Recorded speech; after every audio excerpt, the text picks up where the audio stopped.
Hey, I'm Dean and this is Legacy Voyage. In Season 1, I'm documenting my journey to earning my first 100K net worth as a full-time college student. Join me as I share some of the lessons I learned along the way. On school break, me, my mom, and my cousin, we all flew around the world because we got flying benefits. So we ended up in Europe for a trip. And this was in Copenhagen, which is in Denmark. And honestly, it was pretty sick. It was really cool to look around, see the people, see the culture. Traveling is always pretty sick. But on this particular day, we were already pretty tired, and it was freezing cold when we were traveling because I'm pretty sure it was spring break back here in the States. In Europe, it was winter. So it was like freezing cold. Like, actually, don't quote me on that. I'm not sure if that's how it works.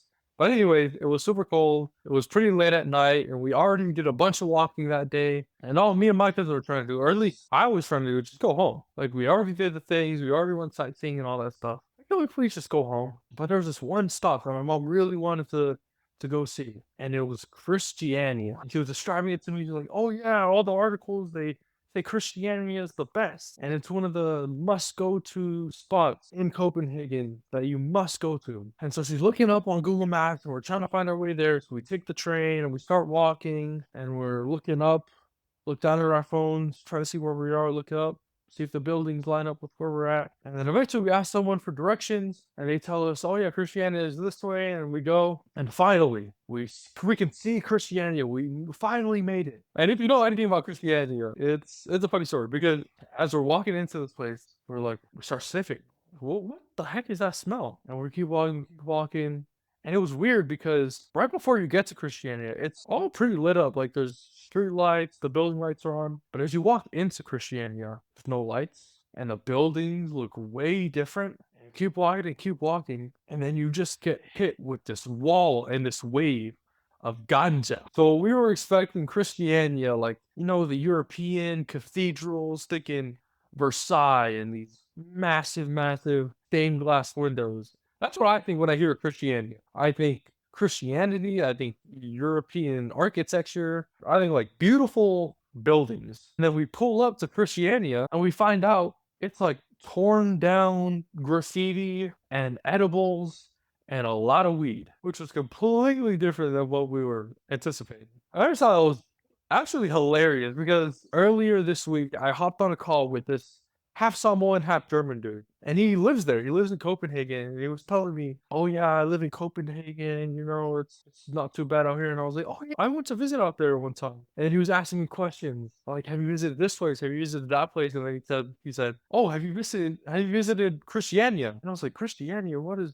Oh, that's the weed place. And that's what I thought was pretty funny because we expected super nice buildings and stuff, and then we get hit with a wave of weed. Moving on to the philosophizing part of the episode. Lately, I've been thinking a lot, and I think I coined it in a couple episodes back. I said it's called the BAEI cycle. And imagine it like this. I have a belief, right? Let's say I believe I'm good at math. And because I believe I'm good at math, it means I will do certain actions that align with the belief. And so it means, like, okay, let me go and do my math homework. And then after I do the homework, it leads to a certain experience. I get the homework back and it's like, "Oh, okay, I got an A on this math assignment." And then interpret that A, it's meaning, "Oh, because I got this A, that means I'm good at math." And in that way, it becomes this cycle over and over and over again. And I called it BAE because it goes from belief to actions to experience to interpretation, and round it goes. And I've been thinking about this a ton lately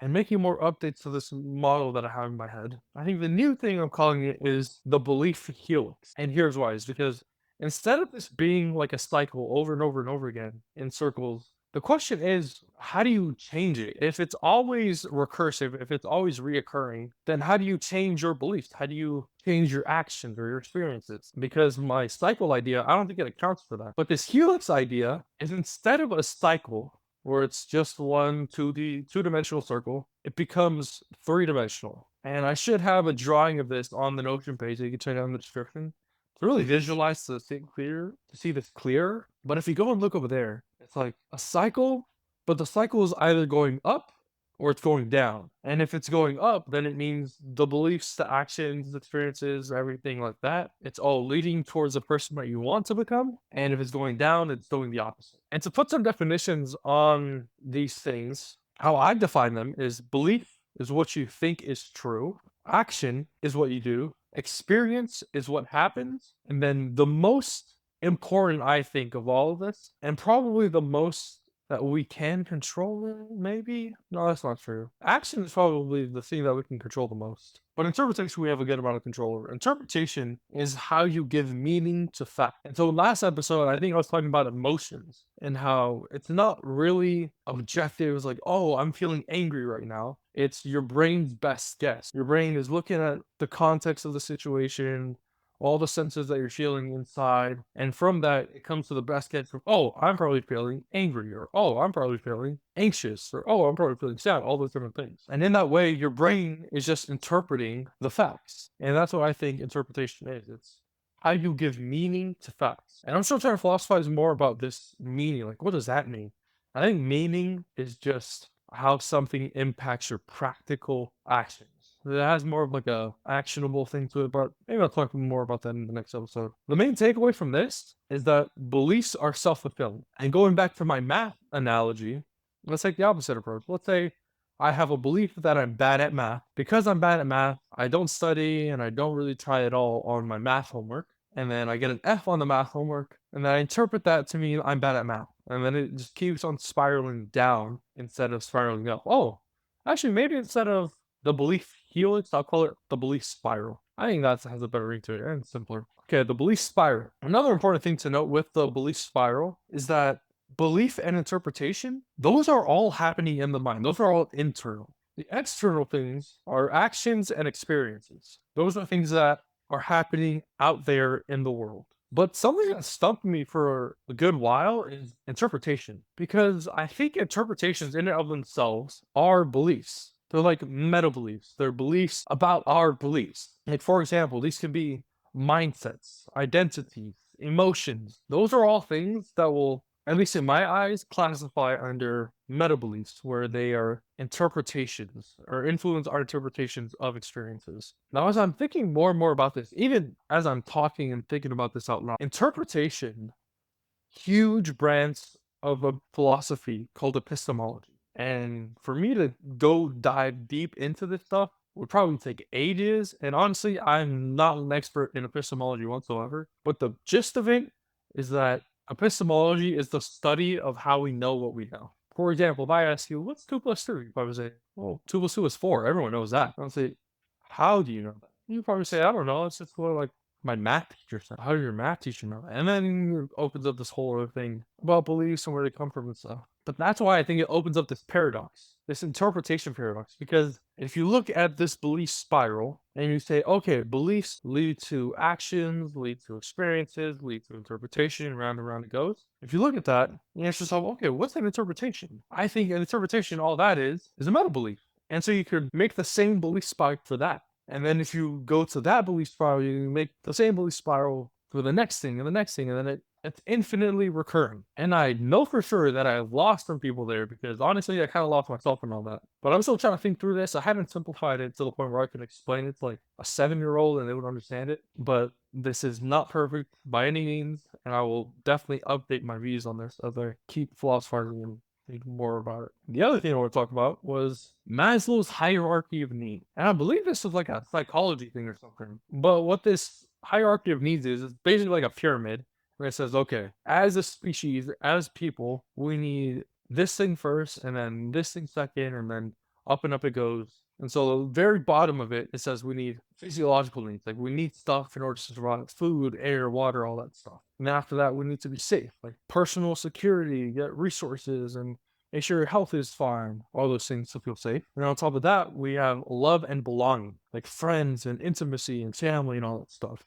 On top of that is esteem, and this is like respect and status and strength and freedom. And then the final thing on top of this pyramid is self-actualization. And this is like the desire to want to become the best version of yourself. Now that's a run through of the hierarchy of needs. And there were a couple of pretty important takeaways that at least I have from it. The first thing is that I kind of looked at this through the eyes of the selfish, selfless paradox that I talked about earlier, which as a reminder, it seems like it's weird to say you have to be selfish in order to be selfless.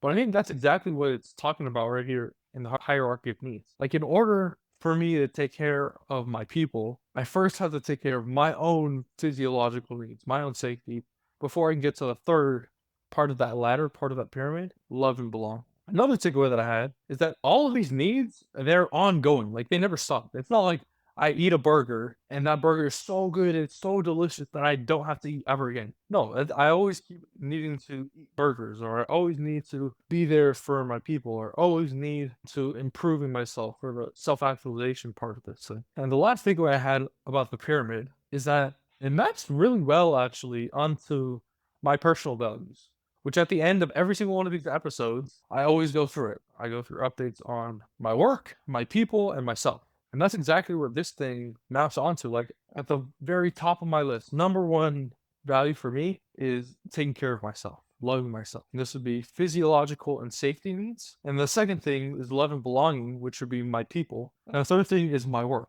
which would be esteem and self-actualization. Now that's all for the philosophizing part of the episode. Moving on to the weekly roundup. This is all the cool things, or I don't know, random things that I found throughout the week. The first thing is a question. Would I hit skip or replay today? And this is one of those questions where after you go throughout your day, right? You're in bed, finally at the very end of your day, and you're about to hit the hay. Think to yourself, would I hit replay or skip today? And if you look back, okay, you woke up in the morning, had some breakfast, did some work, went lunch, worked out, whatever, and did all those things. And then at the very end of the day, you're like, man, honestly, I did not enjoy my day at all. And I'll hit skip. And that's when I'll try to question, like, how you spend your time? How was your day? And I think happiness comes, or at least I'm trying to string together as many replay days as possible. Because I think in my head, if I say, oh, I would probably skip today, what happened today? And it probably means I wasn't present in the moment. Like, for example, I think this story will probably paint a clearer picture on this. Back when I used to live in Oregon, we used to travel to the airport a ton. And it was pretty decently far. Probably would have been like a 30 to an hour car ride, probably close to 30 minutes. But we didn't want to pay for parking, so we took the train. And there were so many times where we'd either wake up super, super early so we can catch the early flight, or we would wake up super, super late, not wake up super late, or we would stay up super, super late so we would catch the early morning flight the next day. Or we would go on the train, and as we were sitting on the train, we would ask each other questions just to pass by the time. We'd be like, hey, if you could choose any superpower, what would it be? I remember I asked that question a ton. And I would always say, if I could choose any superpower, it would be the power to control time in any way I want. So I could travel to the future, travel to the past. But really, it was this cool ability where I could fast forward or slow down time. Because on these train rides, oh my goodness, all I wanted to do was fast forward. Like, that's all I wanted to do.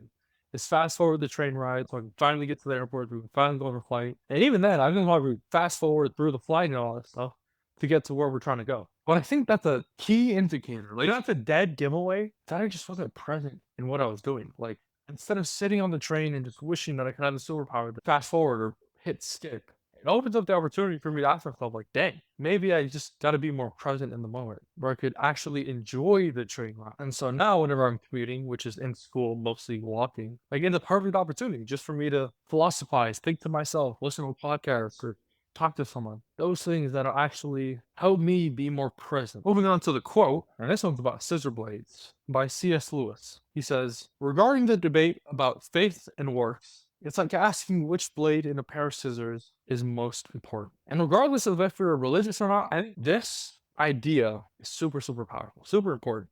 And if you don't come from like a Christian background at all, to explain it, what he means by this is that in Christianity, there's this huge thing about how do you get to heaven? And a debate going on, but is it by works, what I actually do to get to heaven? Like, if I treat people good and give away money and all those different things and love people, which will all be under works, or is it by faith, which is just having faith in Jesus Christ, saying that you believe in him and through that you're saved? So that's a big question. And he's answering that question like, okay, regarding this debate that's going on, these two things, and people asking which one's more important, to that you would just say yes. Like both of them are necessary. And to even consider one without the other is just impossible. Like, what are you doing with your life?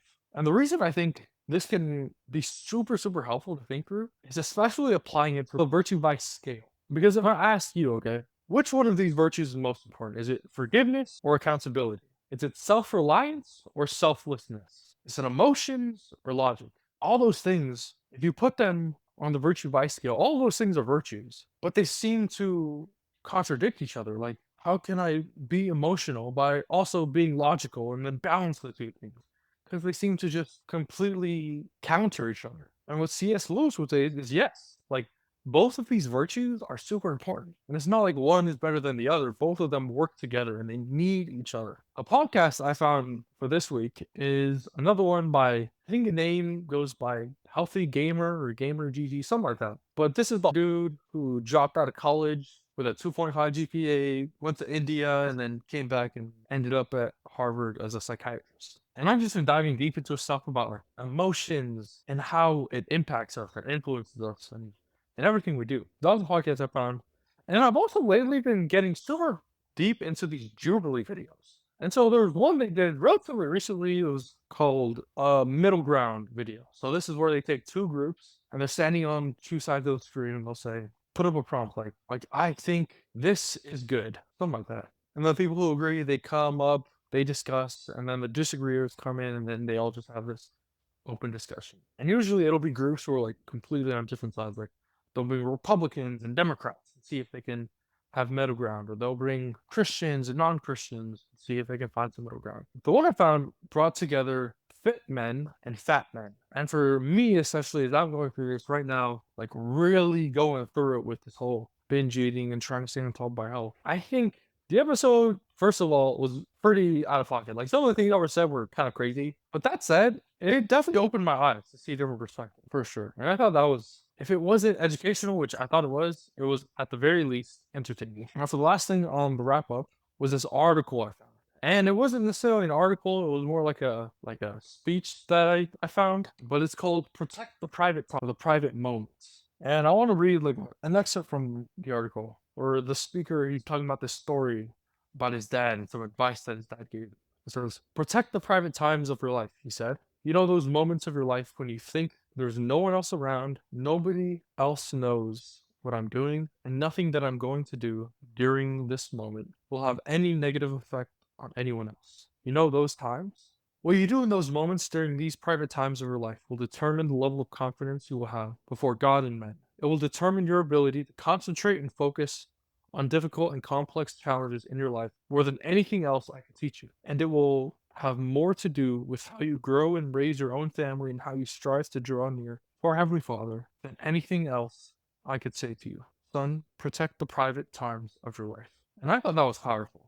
And I'm going to reiterate again, if you're not religious, it doesn't matter, because I think this still holds so much wisdom, because I think it's absolutely true. Like what I do in the private moments of my life, in the private moments where it's just me and no one else is around, what I do in those moments determine a lot of who I will become, because it's in those moments where I really make votes toward my dream identity. Am I going to draw closer to my dream identity, or am I going to fall farther away? And so I think this idea of private moments in my life, I think it's absolutely applicable. What do I do? Do I turn to work, or turn to calling my people, or meditation, or all those things?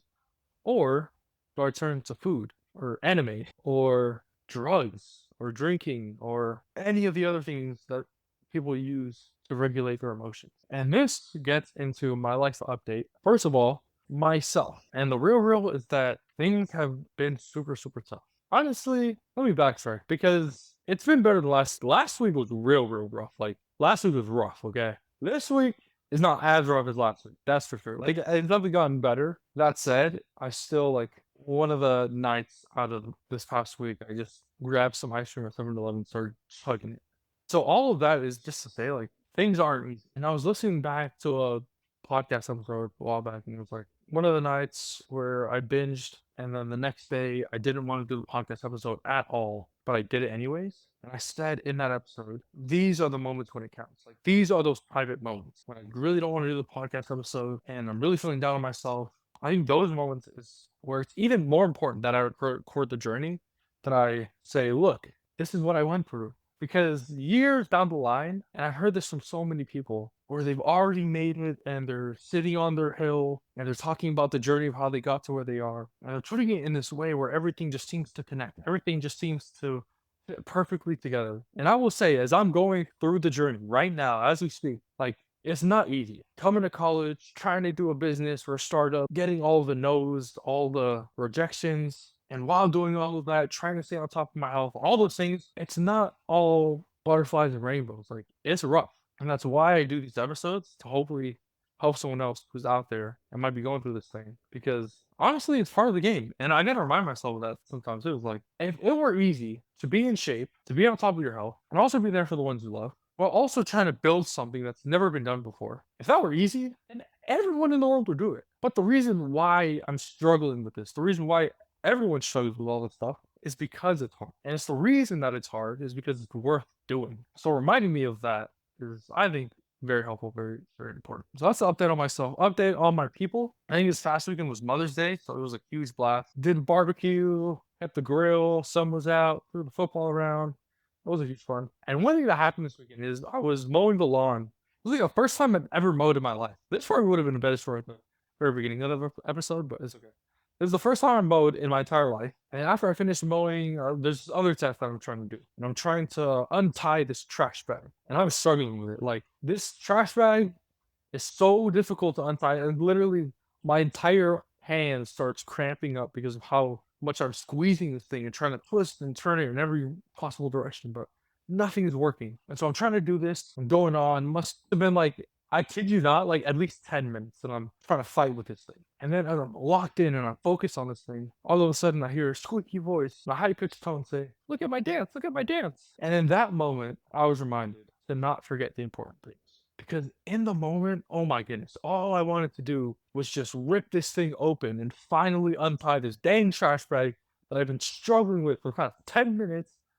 That's all I wanted to do. And then when I heard that voice, I looked up and I was reminded to be present with my people, with the ones that I love. And that was a really important experience for me, I think. Which, saying it out loud, that is a way better story than when I started this podcast episode off. But it's okay. Stories are stories. Moving on to update on my work. Bro, this past week, I ran into this dude on campus at the garage, and I'm working, and he taps me on the shoulder. He's like, hey, I'm about to head out. Can you let me back in? Because after like a certain time, the space or the building that we're in, it locked. And so he was like, hey, I'm gonna go out, just grab some food or whatever, and then I'll come back and you let me back in. And I'm like, oh yeah, for sure, for sure. And then he goes, and I'm working, and I completely, I completely forget about him. Like, just completely lost my mind. And so I'm locked in, and then after a while, I see him from the corner of my eye. He walks in.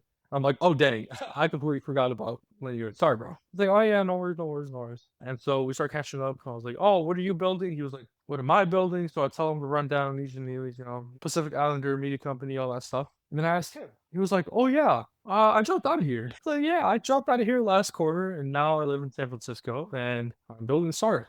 And I was looking at his face, and he seemed familiar, like I've seen his face before, but I'm not exactly sure where. Maybe I had a class with him. Maybe I just see him passing a bunch. But he looked like he had one of those familiar faces. Like, oh, you're that dude. Because he's the dude on LinkedIn making all these posts about the startup that he's building. The man's raised $2 million with his startup, moved out to San Francisco, dropped out of school, and moved to San Francisco to go into YC, Y Combinator, like the biggest deal when it comes to life. And I was talking with him, like getting his advice, getting experience about what he's been doing. And it was like asking me questions. And I said, oh, how do you think about like building a team? And he was like, oh, I don't really building a team. I'm not in that phase right now. Just it's me, and then we can move super fast, all those different things. And then he told me a lot of people like to play startups, meaning they go through the hoops. They jump through like the market research and the building the team and all these different things. They jump through all the hoops where they're playing and going through the motions of startups versus actually building a startup. I thought a lot about this, like applying to entrepreneurship. Like, a lot of people, they play entrepreneurship. They make the LinkedIn posts, and I'm not talking about it. I'm talking about myself right now.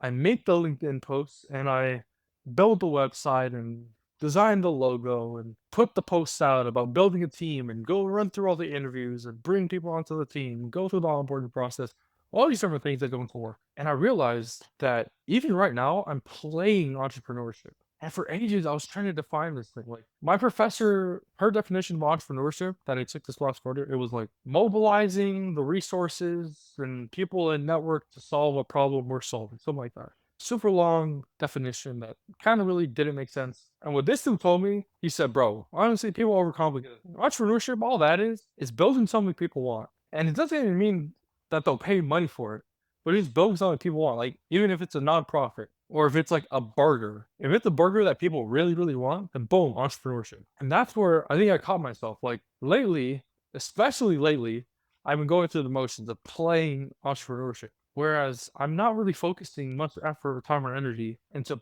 doing entrepreneurship and building something that people actually want. And so that's what I've been thinking a lot about. So I'll probably be shifting instead of the media side, which takes a whole bunch of, I don't know, effort and energy to do. I think focusing more on the business side, where we have this directory and we connect businesses to customers and businesses to other businesses and businesses to audiences. Like, that's what I'm thinking about right now, especially for Pacific Islanders. And so we'll see what comes of it. I honestly don't know. What I do know is that I have brought some people onto the team. I want to say 3 people so far in the past week.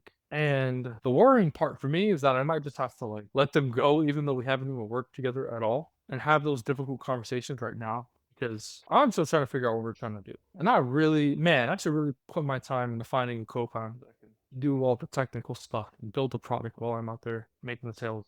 But anyways, so those are just some tangents. I think in closing, what I want to do from now on is set like a weekly intention for next week. So that way I can kind of like mesh the episodes together in some way. So I'll give a weekly intention that I want for next week. And then in the next episode, I'll talk about like the outcomes of that weekly intention. And so for this intention going into the next episode, I really want to focus in on habits. I think I lost track of that. And so I'll probably be reading Atomic Habits, the bangers on habits, and reevaluating my habits and hopefully put that into action. Because I feel like I'm doing a lot of talking, especially lately, and not enough of what actually needs to be done. So that's the intention for next week. We'll see how it goes. And until then, or actually, I think it says that in the outro already, but I'll see you there.